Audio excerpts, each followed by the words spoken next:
Municipal మరియు వైద్య ఆరోగ్య శాఖకు సంబంధించిన ఉన్నతాధికారులను పోలీస్ సిబ్బంది అందరికీ కూడా ఈ సందర్భంగా అభినందనలు తెలియజేస్తున్నా. ముఖ్యంగా ఇంత మంచి కార్యక్రమాన్ని ఏర్పాటు చేసి క్రమశిక్షణతో మా ఆడబిడ్డలందరూ వేలాదిగా వచ్చి ఆశీర్వదించి ఈరోజు ఇక్కడ కూర్చున్నందుకు మా సోదరీమణులకు అందరికీ ఈరోజు మనస్ఫూర్తిగా ధన్యవాదాలు తెలియజేస్తున్నా. అదేవిధంగా మా అధికారులకు ఒక సూచన చేయదలుచుకున్నా. ఎప్పుడు నా కార్యక్రమాన్ని ఏర్పాటు చేసినా నా కుడి వైపున ఇక్కడి నుంచి అక్కడి వరకు ఆడబిడ్డలకు కుర్చీలు వేసిన తర్వాతనే ఎడమ వైపున మా యువ సోదరులకు కుర్చీలు వేయండి.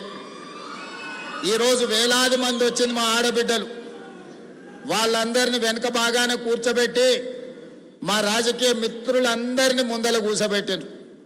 నేను మా అధికారులకు సూచన చేస్తున్నా, నేను ఏ కార్యక్రమం తీసుకున్నా మహిళలు ఆడబిడ్డల ఆశీర్వాదంతోనే ఈరోజు ఇంత స్థాయికి జిల్లా పరిషత్ మెంబర్ నుంచి ఈరోజు ముఖ్యమంత్రి స్థాయికి ఎదిగినా అంటే ఆడబిడ్డలు నిండు మనసుతోనే ఆశీర్వదించారు. కాబట్టి నేను ఈ స్థాయికి వచ్చిన అధికారులందరికీ నేను సూచన చేస్తున్నా, సూచన కాదు ఆదేశాలు ఇస్తున్నా.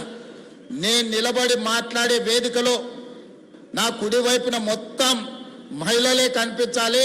మహిళలు కూర్చున్న తర్వాత వాళ్ళ వెనకాల ఇతరులను కూర్చోబెట్టండి, ఎడమ వైపున మా పురుషులను కూర్చోబెట్టాల్సిందిగా నేను ఆదేశాలు ఇస్తున్నా.